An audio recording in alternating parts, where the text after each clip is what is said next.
Hey guys, so yesterday I went to go see if I could qualify for my first home, and it turns out I don't. I did not get the loan amount that I needed. I couldn't qualify for it based on my income, and I'm gonna explain why. So the main problem was my type of income. It's self-employed income.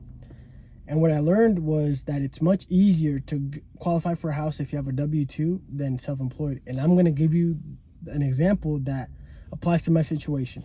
So let's say I make $150,000 a year as a business owner, self-employed, right? And Joe Schmo makes $65,000 a year, solid.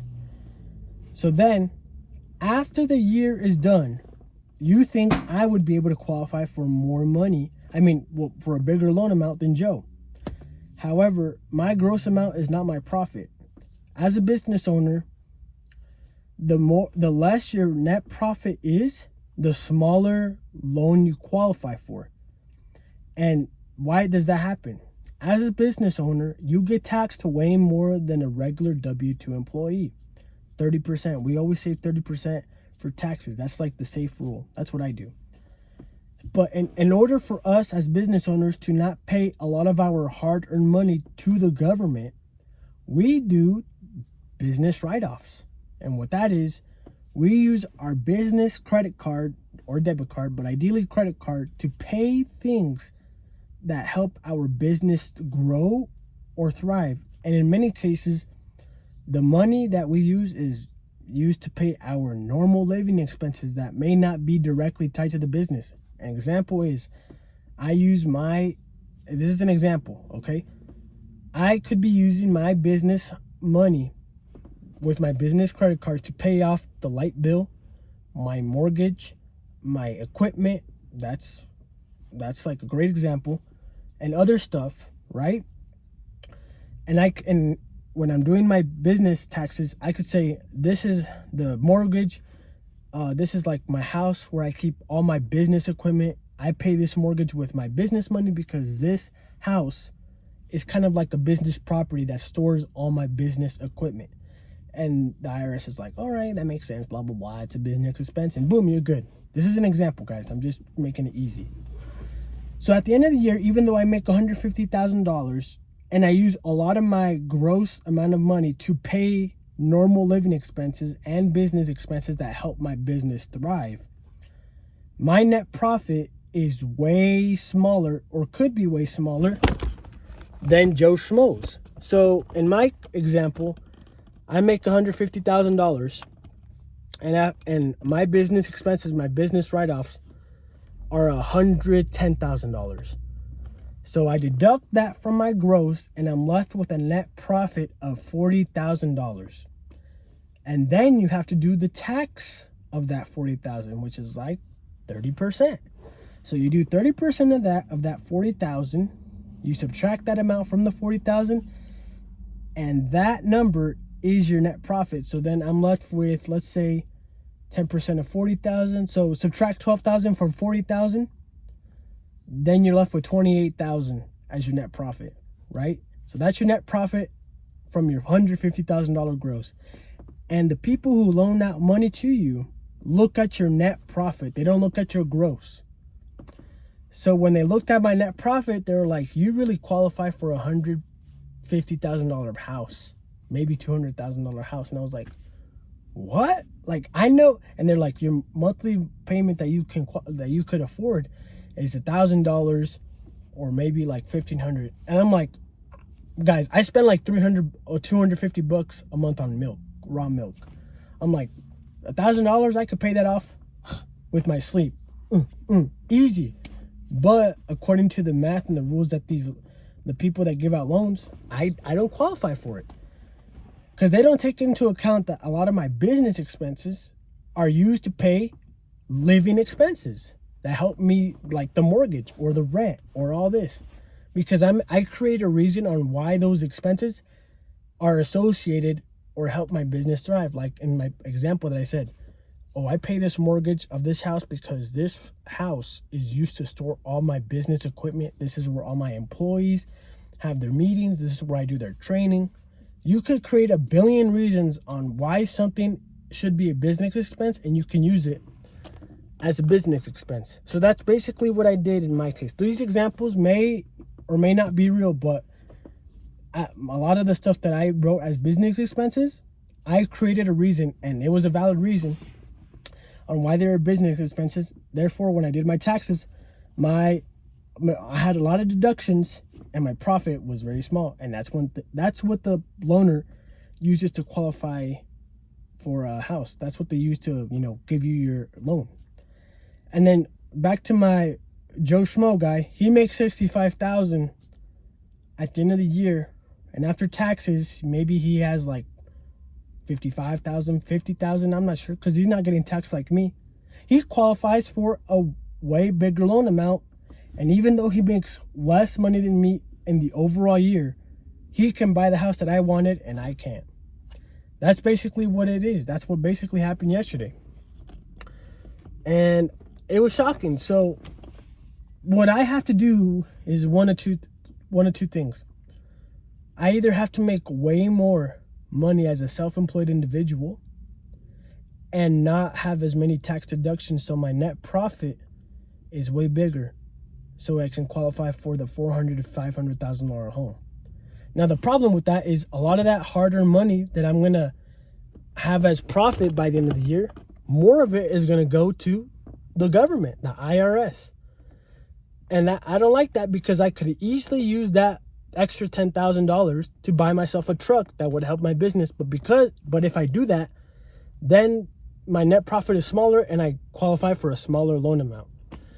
So it's a double-edged sword. It's a sacrifice. You got to be making millions or hundred thousands of dollars as a self-employed individual to be comfortable with paying a big amount to the IRS and qualify for a home. I'm sure there's ways around it, but I'm new, guys. I'm learning the things. Maybe I could pay myself from the business and that'll solve it, but I don't make enough money. Well, I could. BS, whatever. Let's not go into that.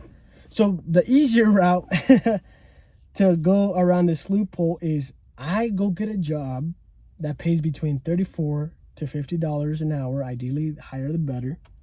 And I just need that acceptance letter from that job. I'll show it to the person who gives out the loan or qualifies me for the loan, and they'll be like, you're good to go, you qualify for the home. They go to different banks or whatever to see who gives me the loan at the best rate and all that, and then I'm good to go. And all I need after that is a realtor, or if I have the experience, I get the house myself and done deal.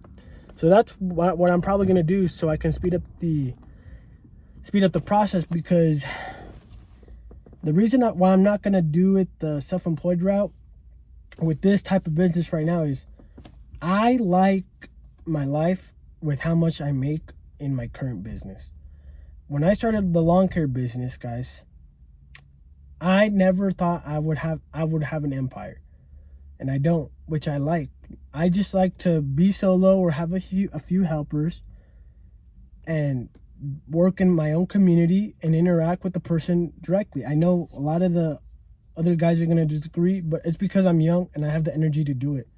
I'm sure when I'm older, I'll change my opinion and I'll start to pass off the work to somebody else, which I started doing this past year, and I like it. But the thing with growing my business is it's going to become my life, essentially. I don't want my business to become my life. I don't want to have my identity tied to lawn care.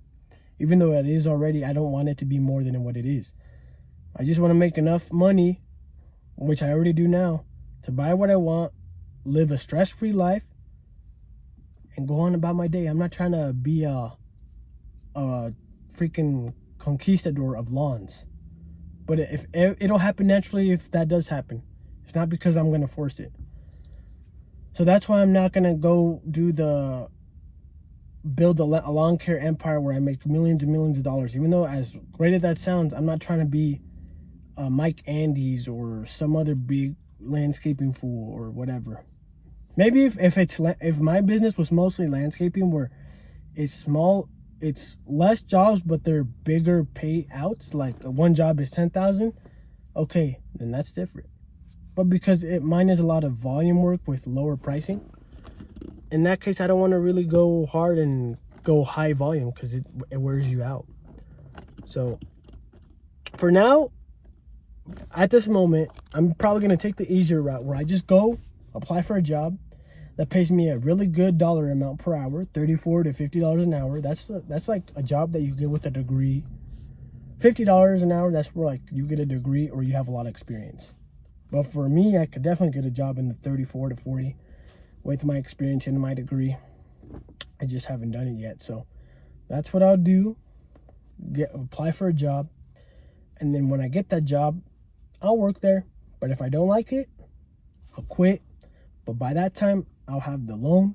I'll have the house that I want. And I can go back to just mowing lawns and doing my thing and living in the house that I want. So that's the timeline, guys. So that's why I didn't get accepted yesterday when I tried to qualify for a house. And keep this in mind, guys. Let me tell you how crazy it is. I have a lot of money in my savings. And even though I had a big amount in my savings, I'm talking about a lot, guys. Like a lot of money in my savings. A lot may not be a lot to you, but let's say it's north of you could buy a brand new sports car with what I have in my reserves, or a nice new truck with my reserves. And even with that amount in my reserves, still couldn't qualify for a $400,000 and $500,000 house, even with my current income as self-employed. And it's all because a lot of that income, guys, went to business write-offs, expenses. And that is not accounted for. They don't account that when they're trying to qualify you for a home loan. They just look at your net profit. Remember that. Net profit. So most of the time, when you're a small business owner and you're trying to qualify for a house, just have a job on the side that, you know, when you're trying to qualify for the house, if you're not making $100,000 with your self-employed income, start working 40 hours a week, show them your pay stubs, and if it's a good amount, you'll qualify for your house. That's just a simplified version, but that's it, guys. I'm gonna go to the gym now. Talk to you later.